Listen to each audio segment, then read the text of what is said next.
할렐루야. 오늘은 교회력에 의하면 성령 강림 주일이 됩니다. 초대교회 성도들이 하늘로부터 임하는 성령의 임재를 뜨겁게 체험하게 됩니다. 성령의 임재는 교회의 태동을 가져오게 되고, 교회는 성령의 영이 되는 것입니다. 우리는 믿음 생활을 꾸준하게 해야 합니다. 지속적으로 하나님의 말씀을 들으며 꾸준하게 믿음의 길을 걸어가야 합니다. 반복해서 말씀을 듣고 또다시 예배의 자리에 나오고 또다시 말씀을 듣고 기도하며 꾸준하고 지속적으로 신앙생활해서 마귀가 틈타지 못하도록 해야 합니다. 오늘날 얼마나 많은 유혹과 시련 앞에 우리가 놓여 있는지 모릅니다.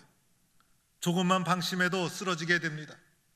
아무리 운전을 잘해도 조금만 방심하면 사고가 나는 것이고, 아무리 공을 잘 차도 방심하면 제대로 공을 찰 수 없는 것이고, 아무리 등산을 잘해도 방심하게 되면 실족하여 넘어지게 되는 것입니다. 언제나 조심하고 꾸준하게 열심을 가지고 믿음의 길을 걸어가야 합니다. 쉽게 신앙생활 하려고 하지 말아야 합니다. 주일 예배 한 번만으로 만족해서는 안 됩니다.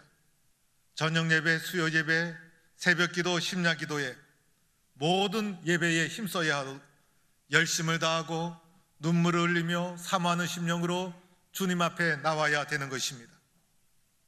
말씀을 들을 때도 아멘 아멘 하면서 나에게 주시는 하나님의 말씀으로 받아들여야 합니다. 이렇게 꾸준히 믿음 생활하면서 하나님, 험한 이 세상 나의 힘으로 이겨나갈 수 없습니다. 하나님이 주시는 힘이 있어야 합니다. 성령께서 나를 도와주셔야 합니다. 이렇게 사모하며 꾸준하게 믿음의 길을 걸어가야 되는 것입니다. 오늘 말씀은 초대교회 성령 임재의 사건이 기록되어 있습니다. 초대교회 성도들은 매우 연약한 공동체였습니다. 이제 막 싹이 나기 시작한 공동체였습니다. 세상적으로 보면 아무런 힘도 없고 아무런 능력도 없었습니다. 그런데 이 작은 공동체가 어떻게 세상을 변화시키는 하나님의 교회가 될 수 있었을까? 하늘로부터 임하는 성령의 능력이 있었기 때문이었습니다. 오늘 1절 말씀에 오순절 날이 이미 이르매라고 하면서 말씀이 시작합니다. 오늘 이 오순절은 유월절과 함께 유대교회 3대 절기 중에 하나입니다. 6월절로부터 50일째 되는 날, 예수님이 부활하신 날부터 50일째 되는 날이 바로 유대교의 중요한 절기 중에 하나였던 오순절이었습니다. 이 오순절날 성령의 임재를 경험합니다. 이미라는 단어는 50일이 어느새 빨리 다가왔다는 것입니다. 50일 동안 시간이 가는 줄도 모르게 어느새 지나다 보니 50일이 이미 그들 가운데 이르게 되었습니다. 이때 그들이 다 같이 한 곳에 모였더니라고 합니다. 오순절날 이들이 변함없이 한 곳에 모여 있었습니다. 그날에 갑자기 모인 것이 아니라는 것입니다. 변함없이 오늘도 한 자리에 모여 있었습니다. 이들이 한 자리에 모여 있었던 것은 기도하기 위해서였습니다. 부활하신 예수님을 기념하고 예수님을 사모하며 기도하는 공동체, 50일 동안 지속적으로 모여서 간절히 기도했던 것이고, 그러다 보니 시간이 가는 줄 모르고 이미 오순절이 이르게 된 것이고, 오순절날 또다시 변함없이 모여서 간절히 기도하고 있었다는 것입니다. 즉, 열심히 기도하는 공동체 속에 성령의 임재의 사건이 일어난 것입니다. 아무 때나 성령의 임재가 일어나는 것이 아닙니다. 주님의 약속을 믿고 지속적으로 간절히 기도하는 그 공동체에 성령의 임재의 사건이 일어난 것입니다. 2절 말씀해 보니 호련이라고 합니다. 갑자기 부지 중에 라는 뜻입니다. 성령의 임재가 갑자기 임한 것입니다. 예상하지 못한 순간에 일어난 사건이었습니다. 성령의 임재가 시작되겠구나 예상하지 못했어요. 뭔가 변화가 있겠구나 그들이 추측하지 못했어요. 예상하지 못한 순간에 갑자기 호련히 그들 가운데 놀라운 사건이 일어납니다. 은혜는요, 갑자기 받게 되는 것입니다. 내가 은혜 받겠구나 예상해서 은혜가 받게 되는 것이 아니라는 것입니다. 갑자기 은혜가 임하는 것이고, 갑자기 깨달아지는 것이고, 갑자기 눈물이 쏟아지는 것이고, 갑자기 이해가 되는 것이에요. 그래서 성령이 갑자기 그들 가운데 후련히 역사하게 됩니다. 말씀해 보니 하늘로부터라고 합니다. 이것은 성령의 출처를 말해주고 있는 것입니다. 성령의 출처가 하나님이셨다는 것입니다.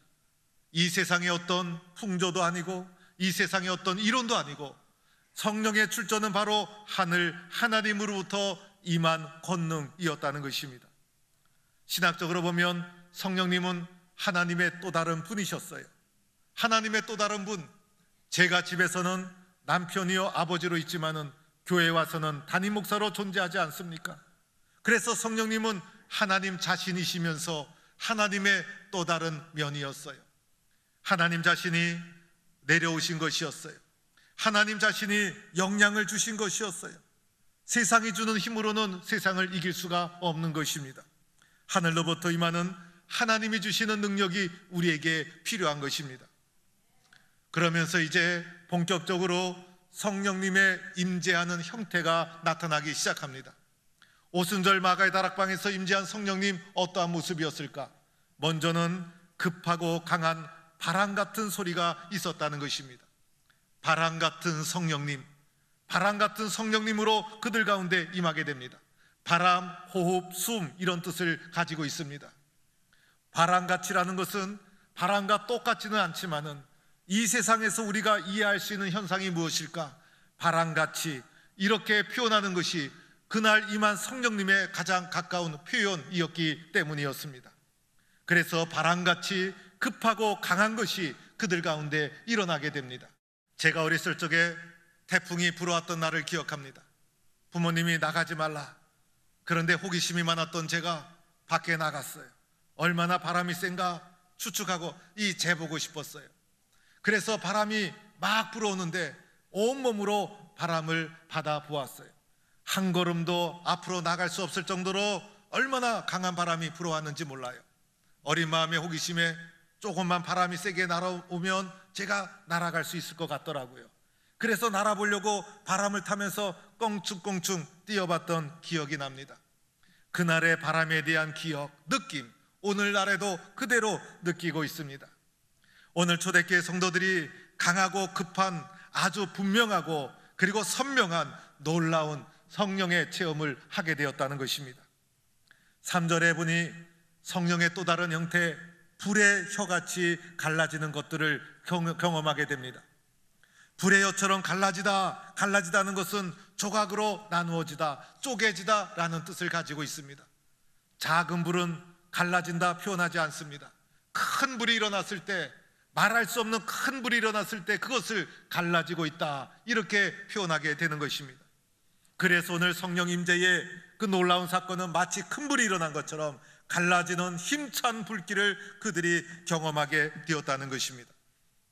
우리가 오늘 설명할 수 없지만은 초자연적이고 하늘로부터 임하는 신비한 성령 체험, 마가의 다락방에서 일어나고 있는 것이에요. 시각적으로 체험했죠. 그리고 청각적으로 체험했죠. 피부로 느꼈죠. 마음으로 느꼈죠. 전인격적인 체험, 부정할 수 없는 생생한 체험, 그들의 인생을 바꿔놓는 놀라운 체험이 마가의 다락방에서 일어나고 있는 것입니다. 사랑하는 성도 여러분, 예수 믿으면서 체험이 있어야 합니다. 성령의 체험을 사모해야 된다는 것입니다. 이 세상 사는 날 동안 주님이 우리를 만나고자 하시는 그런 과정 속에 체험이라는 것이 존재합니다. 체험이 없이는 주님을 제대로 이해할 수가 없는 것이에요. 체험 없이 말씀을 읽으면 말씀의 이해에 한계가 있는 거예요. 주님이 주시고자 하는 체험을 사는 날 동안 다 누리면 얼마나 좋겠습니까? 체험이 인생을 바꾸는 것이고 체험이 신앙의 능력이 되고 있는 것이에요. 우리들은요, 뇌로만 신앙생활 하려는 경우가 있어요. 모든 것을 이성적으로만 판단하려고 한다는 것이에요. 그래서 뇌의 작용을 극도로 발전시키고 있습니다. 그러나 사람이 사는 것은 이성적이고 뇌의 판단에만 주어져 있는 것이 아니더라는 거예요. 때로는 느끼고 감동을 받고 눈물을 흘리고 그리고 설명이 되어지고 납득이 되어지고 신비한 체험도 필요하고 때로는 방언도 필요하고 주님이 주시는 세상에서 경험할 수 없는 기쁨과 은혜도 우리 가운데 필요하다는 것입니다. 성령이 주시는 은혜라면 다양하고 깊이 있게 경험할 필요가 있다는 것입니다. 그러면 영적으로 풍성해지지 않겠어요? 주님에 대한 좀 더 실제적인 믿음을 가지지 않겠어요? 이 모든 체험이 주님의 교회에서 일어나야 되는 것입니다.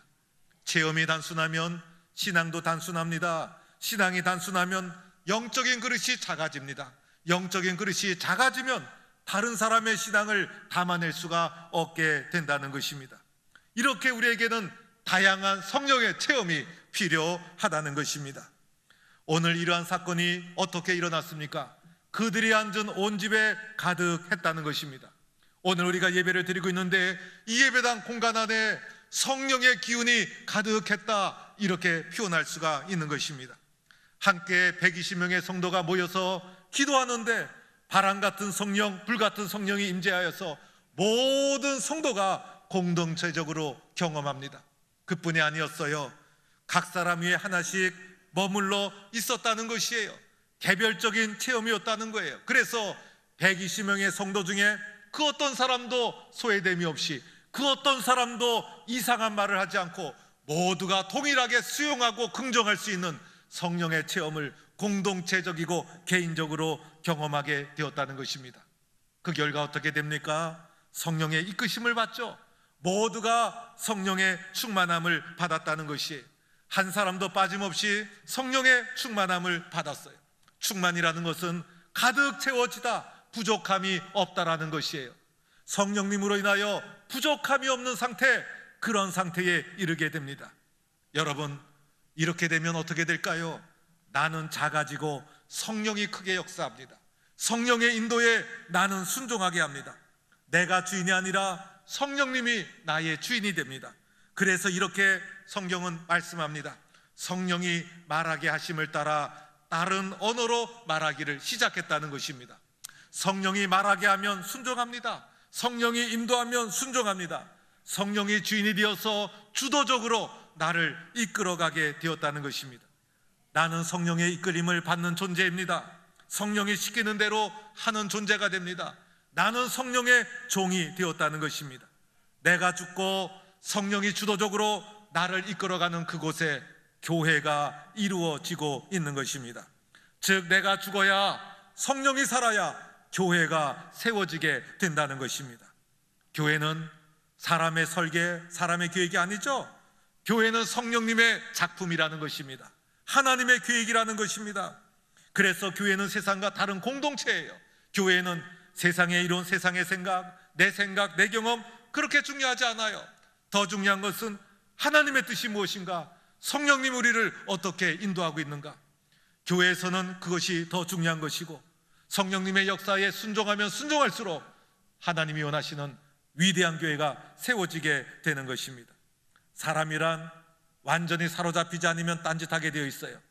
사람이란 미치지 않으면 성공하지 못하게 된 것이에요. 오늘날 우리는 한 우물만 파야 되는 거예요. 한 가지에서 잘 되면 모든 사람에게 인정받는 사람이 되는 것이에요. 공부에도 미치지 않으면 공부하라 그래도 안 하는 거예요. 자기가 배우고 싶은 기술도 미쳐야 제대로 전문가가 될 수가 있는 거예요. 마찬가지로 성령님께 완전히 사로잡혀야, 성령님께 미쳐야 우리는 충만한 삶을 살아갈 수가 있게 된다는 것입니다. 성령의 인도함을 받아 다른 언어로 말하기 시작했죠. 성령님이 인도하는 언어를 말하기 시작했다는 거예요.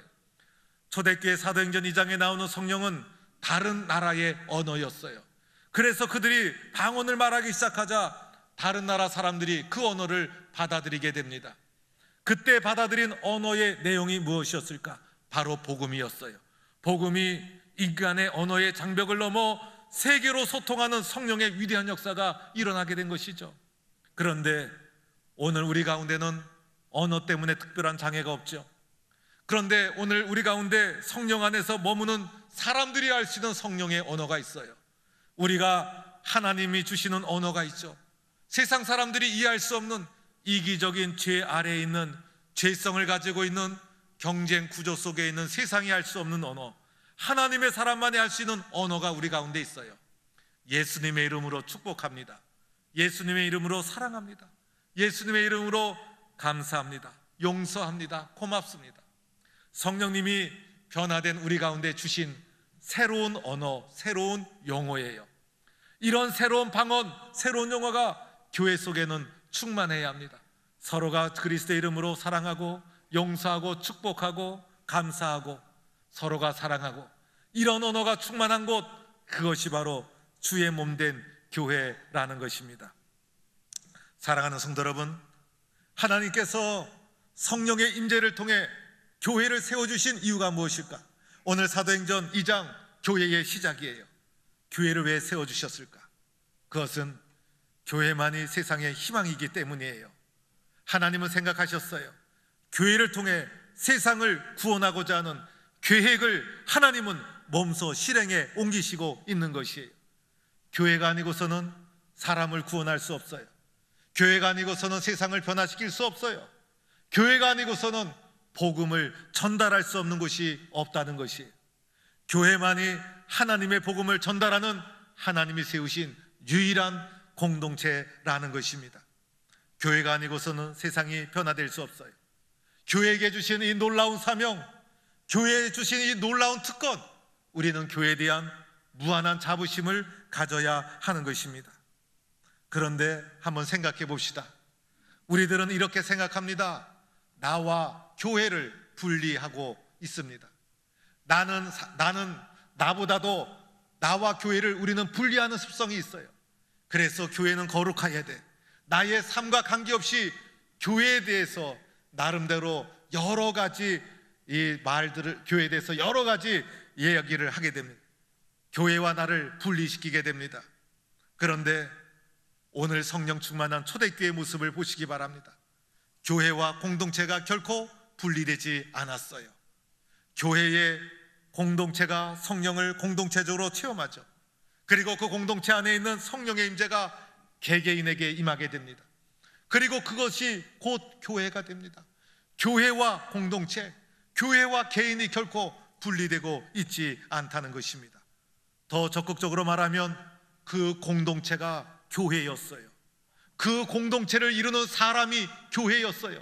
좀 더 적극적으로 말하면 사람이 곧 교회라는 것입니다. 성도가 곧 교회라는 것입니다. 사람이 없는 교회는 교회가 아니에요. 그래서 사람이 모인 이 공동체, 성령의 임재를 공동체적으로 그리고 개별적으로 함께 경험한 그 공동체, 그 사람들의 모임이 바로 교회라는 것입니다. 교회와 내가 결코 분리되지 않는다는 거예요. 내가 곧 교회라는 것이에요. 그런데 교회를 이루는 나, 교회를 이루고 있는 나는 도대체 어떠한 모습인가? 오늘 나는 어떠한 모습으로 하나님 앞에 살아가고 있는가? 성령 충만한 모습인가?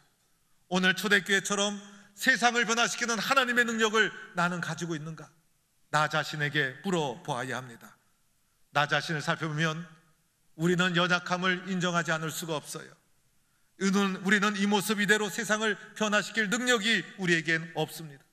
세상을 구원하고 세상을 변화시키는 위대한 사명을 우리에게 주셨음에도 불구하고 확신도 부족하고 믿음도 부족하고 열정도 부족하고 능력도 부족하고 하나님의 뜻을 구하기보다도 자신의 필요를 채우기에 급급한 믿음의 길을 걸어가고 있는 것이 우리들의 모습입니다. 이 연약함의 문제를 어떻게 해야 합니까? 이 부족함의 문제를 어떻게 해야 합니까? 성령님의 도우심을 구해야 합니다. 하나님의 도와주시는 능력을 입어야 합니다. 성령으로 충만해야 된다는 것입니다. 기독교는 체험의 종교죠. 체험이 없으면 능력도 없는 거예요. 세상에서 쌓아올린 내 생각, 내 경험 아무것도 아니에요. 세상 사람도 그만한 경험, 그만한 능력 다 가지고 있어요. 그러나 세상 사람이 가지지 못한 것, 성령의 능력이라는 것입니다. 하늘로부터 임하는 성령의 능력을 받을 때, 그 성령의 체험을 받을 때 세상이 감당할 수 없는 하나님의 사람으로 쓰여질 수가 있는 것입니다. 그래서 우리들은 봉사를 해도 성령 충만해야 합니다. 성령 충만한 마음으로 봉사하는 거예요. 성령 충만한 마음으로 봉사하면 얼마나 기쁠까? 세상이 주지 못하는 기쁨과 감사가 넘치는 거예요. 전도를 해도 성령 충만해야 돼요. 한 영혼 구원하는 일도 내 생각, 내 능력으로 안 되는 거예요. 성령 충만해서 복음을 전해야 되는 것이에요. 성령 충만해서 찬양하고, 성령 충만해서 봉사하고, 성령 충만해서 가르치고, 우리의 모든 삶에 성령의 도우심이 필요한 것입니다. 성령이 주도권을 잡으시고 우리를 인도해 주시면 우리는 그 성령님의 인도에 그대로 순종하면 되는 거예요. 그래서 이 세상을 변화시키는 하나님의 교회를 함께 세워 나가야 되는 것입니다. 그러면 어떻게 하면 성령 충만할 수 있을까? 어떻게 하면 성령 충만할 수 있을까? 다른 길은 없는 것입니다. 오늘 초대교회 성도들처럼 간절히 기도하고 사모하는 길 외에는 없는 것입니다. 마가다락방에 모인 120명의 성도들 가만히 있다가 은혜 받은 것이 아니었어요. 50일 동안 오순절이 이르기까지 그들이 매일같이 모여 간절히 기도하고 소망하고 부르짖고 예수님의 말씀을 회상하고, 그런 가운데 성령의 임재를 경험하게 됩니다. 마가다락방에 모인 120명 외에 다른 곳에도 성도들이 있었을 거예요. 다른 곳에도 예수님 믿는 사람들이 있었을 거예요. 그러나 120명 함께 모여 기도하는 그 공동체에 성령이 임재하게 되었다는 것입니다. 오늘 우리도 하나님 앞에 사모하는 심정으로 부르짖어야 합니다. 하나님 도와주세요. 하나님 나를 도와주세요. 나는 성령님의 도와주심이 필요합니다. 하나님, 성령님의 도와주심 없이는 나는 아무것도 할 수 없습니다. 나는 연약한 존재입니다. 하나님이 주시는 능력이 필요합니다. 하늘로부터 임하는 주시는 능력이 필요합니다. 나도 성령 충만해서 쓰임받고 싶습니다. 무기력한 인생이 아니라 세상을 변화시키는 하나님의 사람으로 살고 싶습니다. 간절히 사모하고 구해야 합니다.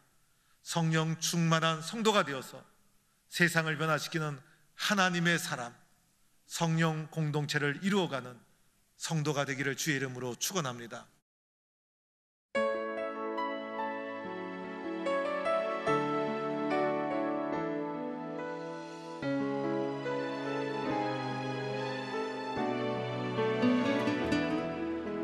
주님 큰 영광 받으소서.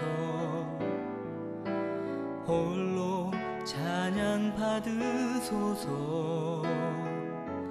모든 이름 위에 뛰어난 그 이름, 온 땅과 하늘이 다 찬양해